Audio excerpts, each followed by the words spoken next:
I wouldn't be standing here today if it weren't for the pandemic. Before the pandemic started, I was working at a job that I hated, to be frankly.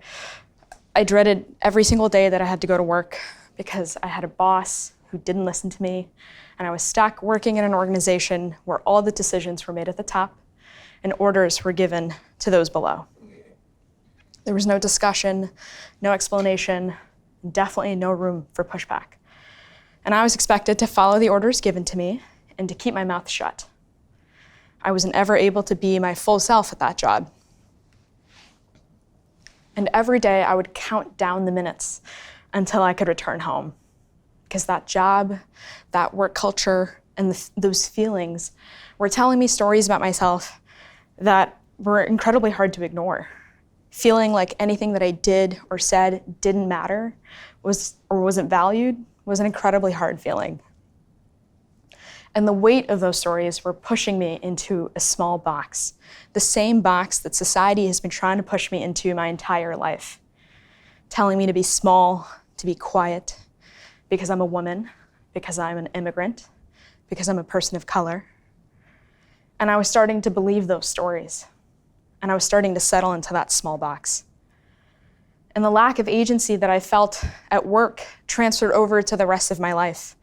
I was unhappy, and I didn't think I could do anything about it. As a community organizer, I always say that the biggest challenge is convincing someone that they, as an individual, are capable of bringing about change, that they can make a difference. And this is often seen as a radical thought. But once you've convinced someone of that little kernel of truth, you've unlocked their power, their potential for power. And everything else after that is just details, logistics. And somewhere along the way, I had stopped believing that I could make a difference, that I could change something solely on the basis of being my full self.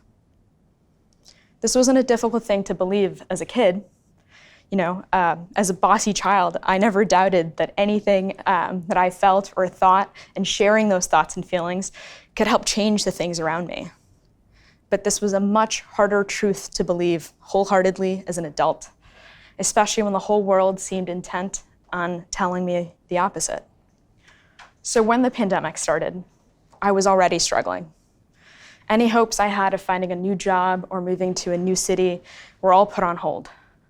And I was told to be happy I even had a job. And I was incredibly privileged when the lockdowns first started here in the United States. I was one of the lucky few that was able to transition to working from home, and my new normal had very little risk exposure. I was working in my pajamas with a cat in my lap. But I couldn't help but notice the stark differences in reality for others in my life.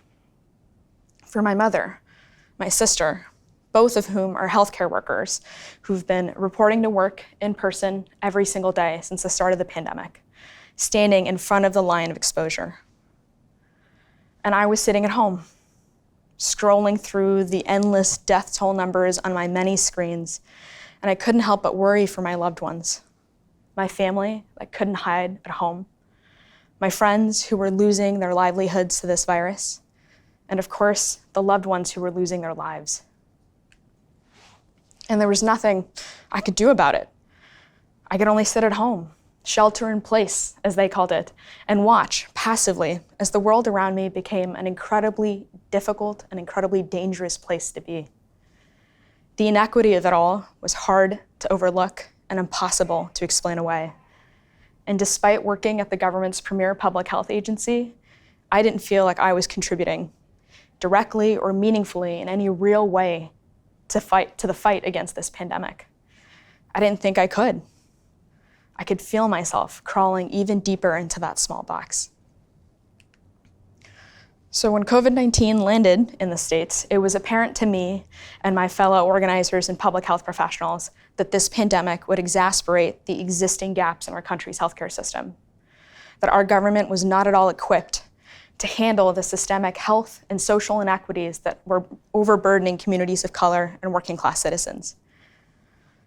And the frustration and the rage that we felt in watching our government do nothing, the grief we felt at watching our loved ones battle COVID-19, and the fear that we felt knowing that there would be another pandemic. All of these were incredibly powerful feelings that could not be passively ignored. We were looking for a way to channel all of those feelings into action. And so, in response, Right to Health Action was born. And when we first started, there were many folks who were drawn to the work, and a lot of them were very impressive, much like the folks in this room. And with so many accomplished people in the virtual room, I didn't immediately stick my hand up, taking on responsibility in the organization. I figured there were others who were better equipped to do this work and do it better than me. I wasn't trying to become a leader, but there was a lot of work in front of us. We were trying to prevent the next pandemic through policy change, and the work needed to be done. So I stepped in, rolled up my sleeves, and did it. And somewhere along the way, I realized that I had become one of the leaders in the room. Not because I had the most knowledge or the most experience, but because I kept showing up day after day, doing what needed to be done to move our team and our work forward. And in doing this, I found myself leading the charge. I found myself with an opportunity to not only support this team, but to grow it and to take our work to the next level. And I couldn't do this work from inside of that small box. I surprised myself to see that I was already climbing out of it. And while I never made a conscious decision to be our director, it's what the work demanded of me, and I answered. And it was terrifying. I had never done any of this before. In fact, everything I'd been doing with the organization so far had been something I'd done for the very first time. I had never managed a team before, let alone a team of so many people. I'd never built a group from the ground up, literally developing the structures, the scaffolding that our team needed to do their work. But somehow I figured it out. Somehow I figured out how to do this job and how to support my team.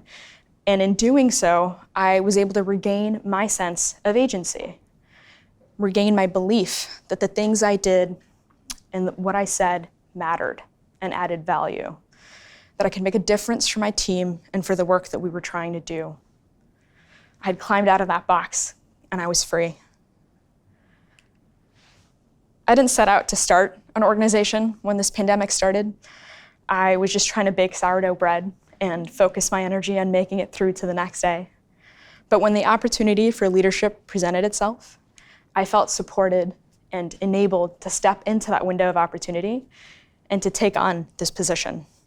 And a huge part of that is because I had built and found a community of people who shared the same values, the same interests, who were as worried as I was about what the world was looking like, and wanted to work together to create a better world, to work together to imagine a better world. And I couldn't have done this job without the help of countless others, mentors, friends, this fellowship. And now, in my leadership role, I am extending that same opportunity to so many others. I want to be a leader who motivates and mentors and supports countless young organizers in this fight for health equity. And throughout this work, I have felt a deep, deep responsibility to ensure that no one on my team, under my management, ever feels like I did at the start of this pandemic. I think it's my job, my main responsibility to support and enable the amazing people that I'm in community with to accomplish all the change that we can imagine, to co-create together the solutions our communities need. I'm so grateful to all of the people in this room that have enabled me to be the leader that I know I've always been capable of. And my promise to you all is that I will continue to do the same for all others in my life, supporting them to live their full potential and to use that to make a difference. Finding my community and finding this fellowship has been a radical step in the right direction. This past year has been a return to my true self, to the bossy little girl who grew up to use that as a strength as an organizer and as a leader. And I would like to close today with a closing ritual that my team uses every single week when we close out our meetings. We always choose a different poem, and we have a closing mantra. And we had a beautiful poem today from Zara, so I'm not going to read you a poem, but I do want to share our closing mantra with you. I'll say it once out loud, and then I invite you to join me in saying it 2 more times, because we usually say it 3 times. May I be free, may you be free, may we all be free. May I be free, may you be free, may we all be free.